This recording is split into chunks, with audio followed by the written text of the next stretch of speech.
Olá! Vamos então hoje continuar aqui com o estudo de gases e observar alguma coisa mais importante para nós em termos matemáticos. Recomendamos a vocês, nesta aula, muito cuidado, porque a cobrança matemática aqui é um pouquinho maior. Então, ideias básicas dos gases. Nós já sabemos que os gases fazem as transformações, as evoluções. Nós trabalhamos aqui com a ideia dos gases perfeitos. Vamos considerar situações clássicas, teóricas, que representam a coisa mais perfeita possível. Quando estudarmos o real, vamos fazer alguma adaptaçãozinha. Mas, por enquanto, a ideia é considerar a coisa perfeita. Então, naquelas características próprias dos gases, nós vamos pensar aqui uma situação considerada ideal. Observe então, não há uma direção preferencial no movimento das moléculas. Isto é, as moléculas podem se movimentar indistintamente em qualquer direção. Vamos admitir que a molécula executa movimento retilíneo.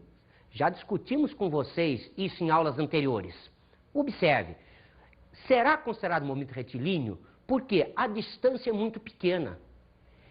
Como essa distância é pequena, nós podemos admitir aproximadamente como sendo uma reta. Se é uma reta, o movimento será um movimento retilíneo. A força de coesão intermolecular é mínima. O que significa isso? Significa que não há forças atuando entre as moléculas.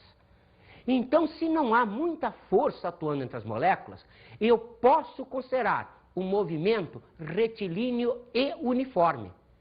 Perceberam? Então, é como se eu imaginasse a situação em ausência de forças. Além disso, a colisão entre as moléculas e as paredes serão consideradas as colisões elásticas. Como já dissemos para vocês, vale a pena aqui você dar uma lembradazinha lá na mecânica nas colisões. Então, o que nós vamos fazer aqui é admitir que existe colisão elástica entre moléculas e as paredes do recipiente. Observe, o volume molecular é desprezível. O que significa isso? Volume molecular desprezível significa que dificilmente vai acontecer uma colisão entre moléculas. É como se você imaginasse o nosso sistema cósmico. Observe, eu tenho a Terra, eu tenho a Lua. A Lua é praticamente a coisa mais perto que nós temos da Terra. Ainda assim, está a 400 mil quilômetros. O que significa isso? É uma distância tão grande que dificilmente acontece colisão, quer seja com a Terra, quer seja com a Lua, quer seja com um planeta qualquer. Nós tivemos aí uma situação excepcional de um cometa que incidiu num planeta, mas isso é muito difícil. Por quê? Porque na realidade, como a distância é muito grande, existem poucas colisões. Então, o nosso esquema vai ser considerar exatamente dentro dessas situações. As colisões devem ser consideradas elásticas, os movimentos devem ser considerados retilíneos, sem direção preferencial, quer dizer que existe igualdade em qualquer um dos eixos x, y, z, de tal maneira que a gente pode imaginar simbolicamente a situação do seguinte tipo. O tempo de colisão é muito menor que entre colisões. O que quer dizer isso? Que o tempo de colisão da molécula com a parede vai ser muito menor que o tempo de viagem da molécula indo e voltando para bater na parede. Então, esta situação, mais uma vez, leva você a lembrar lá de mecânica, aquele impulso de uma força. O que é o impulso de uma força? É justamente a grandeza física que me mostra a relação entre força e tempo de atuação dessa força numa colisão. Então, esta situação toda pode ser feita uma analogia da seguinte maneira. Imagine então uma caixa bem grande E nesta caixa nós temos bolinhas de ping-pong. Elas estão viajando em várias direções, em vários sentidos. Observe que a simulação nossa implica que existem poucas bolinhas para o grande volume da caixa. Então, dificilmente vai haver colisão entre elas. Essas bolinhas vão colidir com as paredes da caixa. Ora, você já começou a se lembrar? Se existe a colisão da bolinha com a parede, existe uma força que ela exerce em uma determinada área. Isso representa o quê? A pressão do gás. Então, por isso que o gás, ele exerce pressão. São as colisões que as moléculas fazem contra as paredes do recipiente. Então, vamos agora fazer isso num esquema mais matemático. Observe, colocamos aqui a caixa, colocamos aqui os eixos X, Y, Z. Observe, estamos trabalhando com R3. E aqui imaginamos uma molécula. Essa molécula tem massa M0 e acabou de colidir com essa parede. Então agora, ela vai viajar até aquela outra parede, vai colidir e vai voltar. Observe que ela vai então percorrer esta aresta da caixa, que eu estou chamando de D. Observe, é uma colisão? Se é uma colisão, implica o quê? Que aparece um impulso e você se lembra da mecânica, que o impulso vale sempre a variação da quantidade de movimento. Cuidado, vetorialmente. Então, observe, o impulso vetor vale a variação da quantidade de movimento vetor. Cuidado, estamos lá em mecânica. Isso não é calor, isso é a variação da quantidade de movimento vetorial. Portanto, como o impulso é definido como a força pelo intervalo de tempo em que ocorre essa colisão, essa força, isso é igual a massa vezes a variação da velocidade vetorial. Cuidado com isto. Isto é vetorial. Então, podemos dizer que o ΔT, isto é, o tempo gasto entre duas colisões, já que foi princípio nosso, que o tempo de colisão é muito pequeno relativo ao tempo de viagem, então, observe, nós estamos fazendo o sistema uniforme.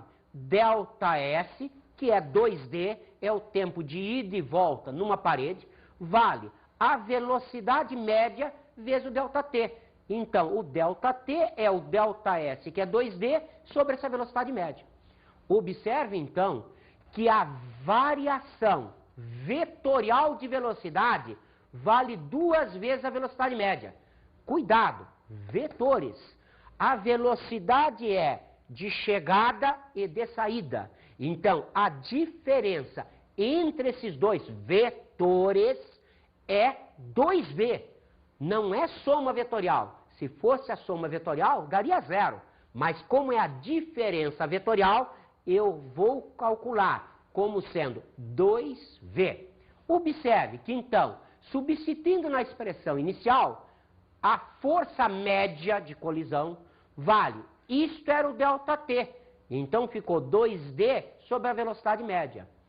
Massa da partícula, no caso a molécula, vezes o ΔV vetorial, que é 2V. Observe que passando isto para cá, eu fico com V ao quadrado. Observe que este 2 vai desaparecer com esse 2 e o D passa ao denominador.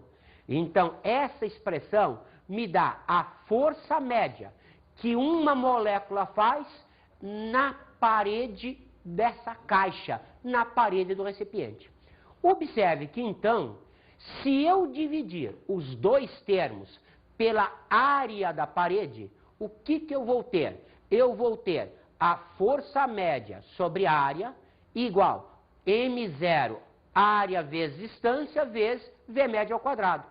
Observe, então, que isto daqui é o conceito de pressão.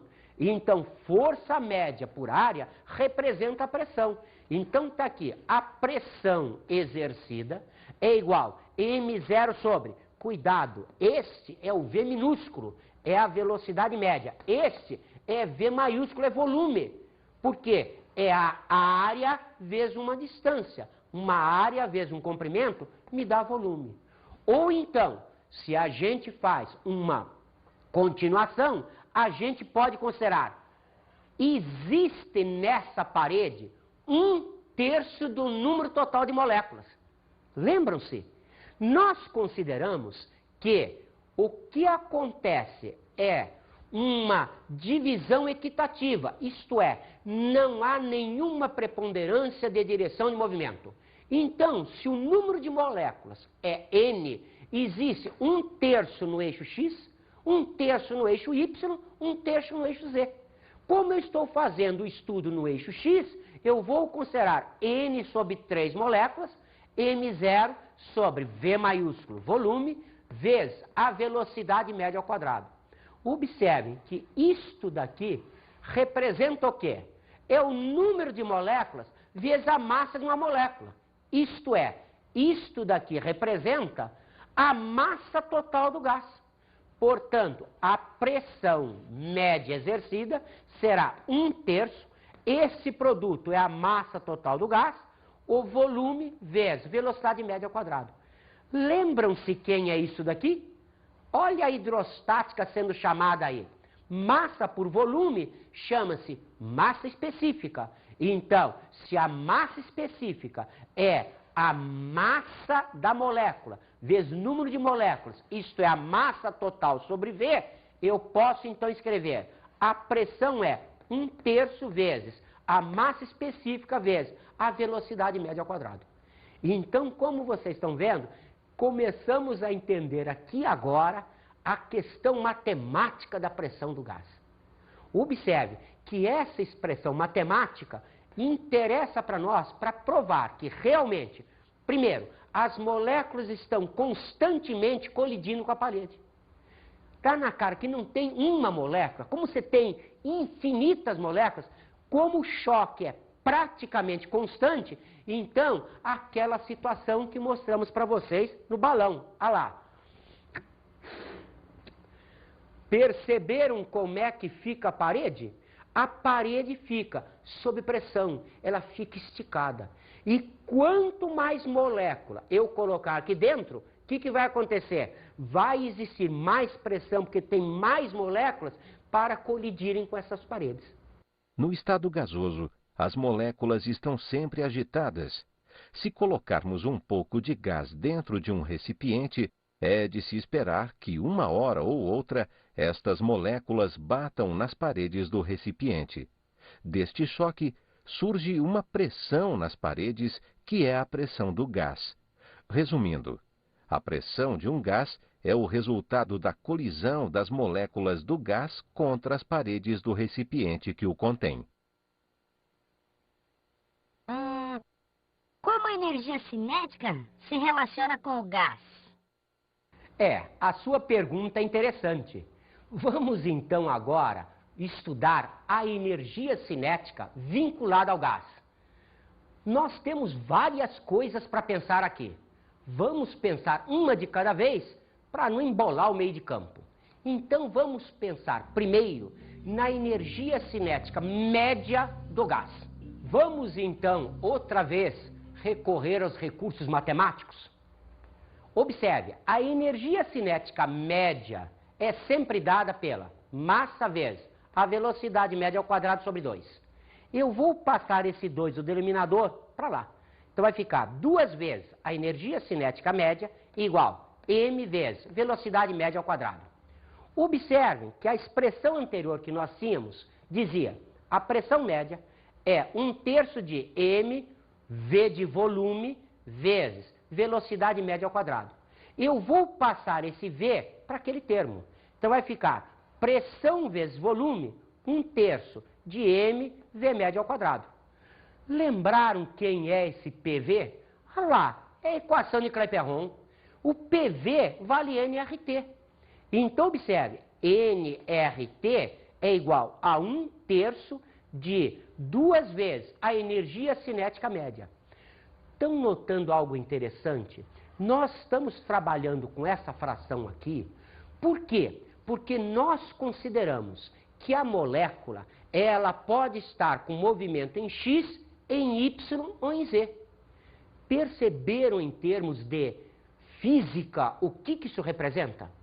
Representa que eu estou admitindo que isso é um gás monoatômico. Ele só tem possibilidade de movimentação nos eixos X, Y, Z. Está na cara que se eu pensar num gás biatômico, eu teria uma outra possibilidade de movimento rotacional entre as moléculas. Mas, para não confundir, nós estamos sempre trabalhando com um sistema monoatômico. Você vai ver que hoje em dia é a grande maioria das cobranças de exercícios de vestibulares. Então, PV, que vale nRT, vale 1/3 vezes 2 vezes a energia cinética média. Ou, passando o 3 para lá e o 2 dividindo, fica a energia cinética média, vale 3/2 de nRT. Perceberam? 3/2 então, porque o sistema é de gás monoatômico. Você vai ver futuramente o que aconteceria se o gás fosse um diatômico ou um poliatômico. Mas a nossa ideia é, para um gás monoatômico, vale 3/2. E agora? Você começou a pensar? Isto é uma constante. Isto, para uma mesma massa gasosa, é constante. Isto é uma constante. Conclusão óbvia que você pode tirar. A conclusão óbvia é que se o R vale 8,31 joules por mol Kelvin, observe, unidades SI. Lá em química, você trabalha muito com esse valor, 0,082 atmosfera vezes litro sobre mol vezes Kelvin. O que a gente pode dizer? Que a energia cinética média por molécula vai depender, além da temperatura, de um outro fator. Mas observe, a energia cinética média de todas as moléculas do gás, ela é função exclusiva da temperatura. Então, observe, aquela ideia inicial, lá da termologia, o que é temperatura? A temperatura está vinculada à energia cinética das moléculas. Estamos demonstrando aqui em termos matemáticos. Vamos forçar mais a situação? Eu vou pensar agora em uma molécula só. Se isto é a energia cinética média da massa gasosa, isso é de todas as moléculas, se eu dividir pelo número de moléculas, eu vou ter a energia cinética para uma molécula. Observem que isso acabamos de deduzir. É 3/2 de nRT. Portanto, dividindo-se por N, número de moléculas, eu tenho a energia cinética média por cada molécula. Lembrar do número de Avogadro, constante que você conheceu lá em química. O que ela representa? Representa o número de moléculas dividido pelo número de moles. Então, se eu faço essa transformação, eu posso agora, pegando aquela expressão inicial nossa, escrever 3/2. Observe, era N minúsculo, R, T. Como foi dividido por N para achar por uma, o Nzinho está sendo substituído por número de moléculas sobre o número de Avogadro. Observe, este N com esse N desaparece. O que fica então? Fica um K igual a R sobre o número de Avogadro. Este K é uma constante física. Observe que isto é constante porque é o R da equação geral dos gases que é constante. Número de Avogadro é uma constante. Então K é uma constante. Fazendo a substituição pelos valores numéricos em SI, nós vamos encontrar 8,31 sobre 6,02 vezes 10 a 23. Isso me dá o valor de K, 1,38 vezes 10 a menos 23 em joules por Kelvin. Essa constante é, então, usada nessa expressão. Agora começaram a entender o que está acontecendo? A energia cinética média de uma molécula é o produto destas duas constantes pela temperatura. O que se concluiu daí? Que a energia cinética média de uma molécula é função única e exclusiva da temperatura. Perceberam? Então, se eu pegar para vários gases monatômicos, e em todos eles a mesma temperatura, a energia cinética de cada molécula será sempre a mesma. Observe, então, a energia cinética média por molécula é função única e exclusiva da temperatura. Observe que agora eu vou pegar a velocidade média das moléculas. Não é mais de uma molécula, agora é das moléculas. Então, outra vez, pegando a nossa equação inicial, 3 meios de nRT. Observe, isto daqui, como a energia cinética média, é m, velocidade média ao quadrado, sobre 2. Ou, fazendo a conversão de n para massa sobre mol, eu vou agora cortar esse m com esse m. Eu vou cortar esse 2 com esse 2, ficando então a velocidade média quadrado igual 3 vezes RT sobre m. Extraindo a raiz dos dois lados, nós vamos então conseguir velocidade média é a raiz quadrada de 3RT sobre m. O que isso significa para mim? Que a velocidade média das moléculas, ela é função da temperatura, isso é constante, mas também é função do mol, isto é função do tipo de gás que você tem. Então, esta expressão mostra que se você considerar todas as moléculas, a velocidade média delas também é dependente de temperatura. O que significa isso? Que aquela ideia inicial que nós tivemos da temperatura como vinculação de energia cinética de moléculas é uma ideia que está coberta pela matemática. Pense agora na temperatura e o efeito que ela tem na pressão. Ora, se diminuirmos a temperatura, diminuiremos a energia cinética das moléculas. Com pouca velocidade, as moléculas colidem com menos força nas paredes. O que se espera que aconteça com a pressão? Espera-se que a pressão aumente ou diminua?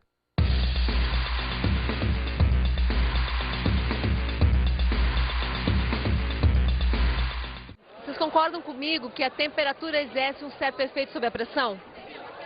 Sim. Então é o seguinte, se a gente diminui a temperatura, a energia cinética das moléculas vai diminuir também, ok? Acho que sim. Certeza. O que acontece com a pressão? Ela diminui ou aumenta nesse caso? Se aumentar a temperatura? Se diminuir a temperatura? Diminuir? Aumenta. Aumenta a pressão? Aumenta. É isso? Eu acho que diminui. Por quê? Espera, deixa eu pensar. Diminui. Eu não sei porquê. A temperatura diminui, a energia cinética das moléculas diminui também, né? Elas vão fazer menos movimento e a pressão... Quando a temperatura está alta, as moléculas ficam agitadas, né? Daí ocupam maior espaço, o volume aumenta. E quando a temperatura está baixa, as moléculas ficam estáveis, mais estáveis. Muito bem, é isso. Como a temperatura exerce um certo efeito sobre a pressão, se a gente diminuir a temperatura, a energia cinética das moléculas vai diminuir também. O que vai acontecer com a pressão? Você acha que ela vai aumentar ou diminuir? Aumentar. Vai aumentar. Por quê? Porque, não sei, porque quando fica frio fica mais... Não sei, não é pela matéria, mas deve ser experiência própria, né? Eu acho, por isso que eu acho isso, não sei explicar, entendeu?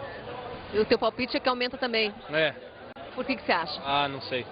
Vocês concordam comigo que a temperatura exerce um certo efeito sobre a pressão, concordam? Sim. Sim. Então, se a gente diminui a temperatura, a energia cinética das moléculas vai diminuir também. O que vai acontecer com a pressão? Ela vai aumentar ou diminuir? A pressão vai diminuir. Por quê? Boa pergunta. Eu tenho aula de física na última aula. Você sabe?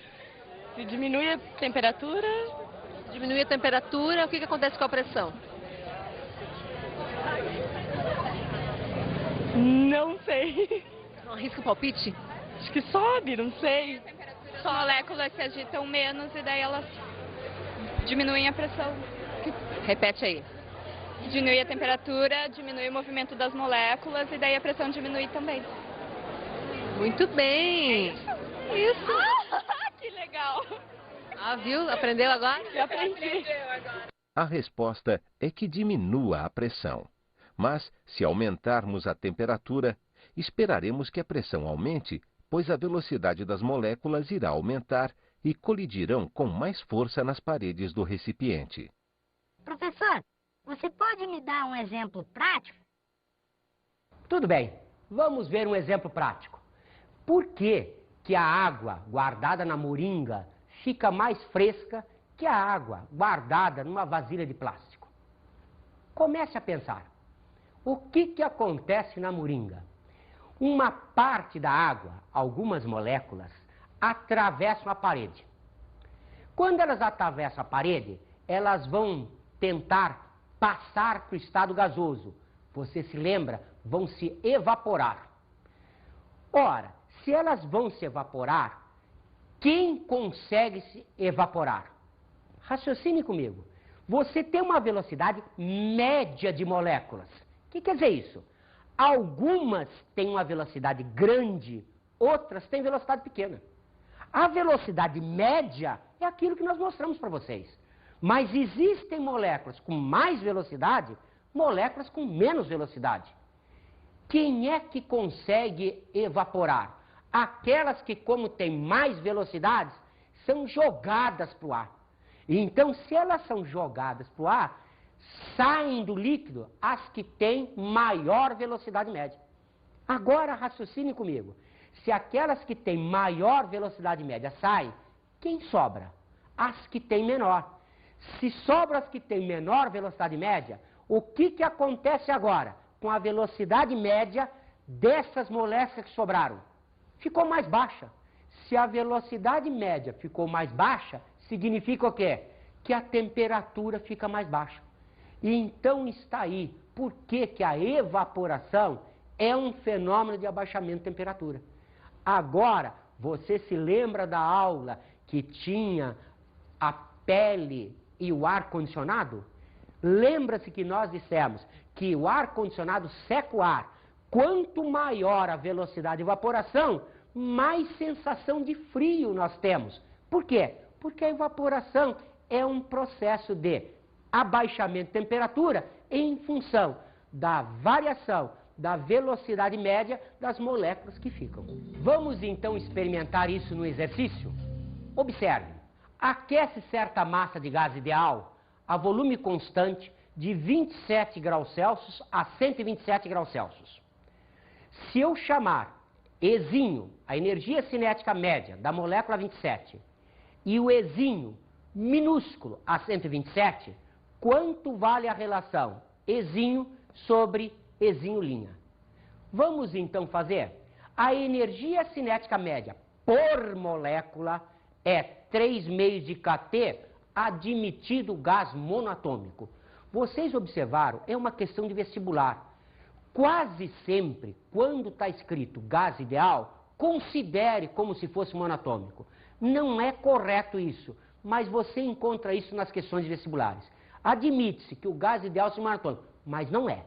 Mas pode considerar. Então, consideramos monatômico, 3,5 de kT. Para a primeira situação, eu teria o E, 3,5 de kT. Para a segunda situação, o E', 3,5 de kT'. Dividindo-se uma expressão pela outra, vem E sobre E' igual. Cuidado agora.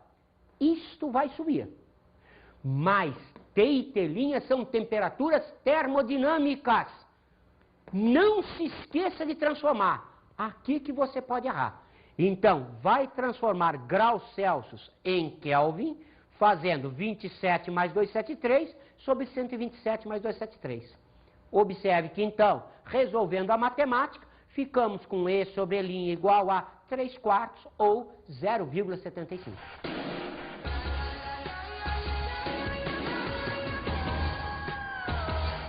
Lembre-se, esta aula, ela cobra conceitos que você tem lá da mecânica, que você tem da matemática, que você tem da parte de vetores. Recomendamos a você que dê uma espiada em diferença vetorial, impulso e cinemática.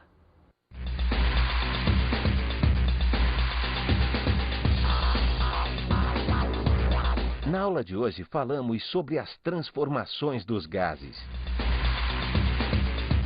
Observe, além daquelas leis clássicas que já conhecemos, Charles, Gay-Lussac e Boyle, agora você tem toda uma bagagem matemática para trabalhar em cima.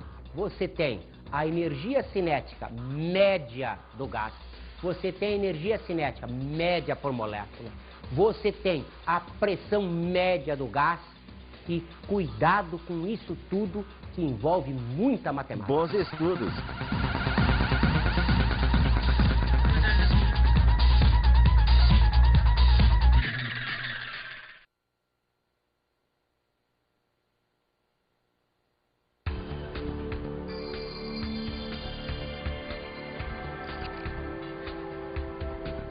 Colega, como você se lembra, lá no início da termologia, nós demos uma ideia da temperatura.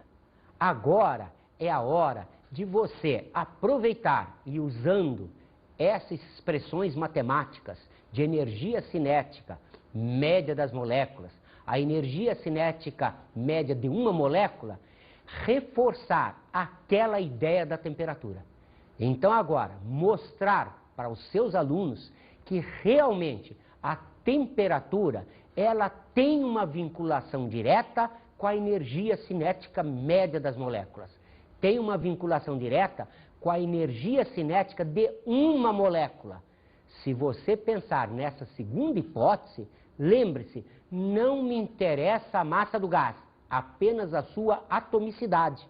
Se você pensar na velocidade média, lembre-se que também você vai trabalhar com o tipo de gás.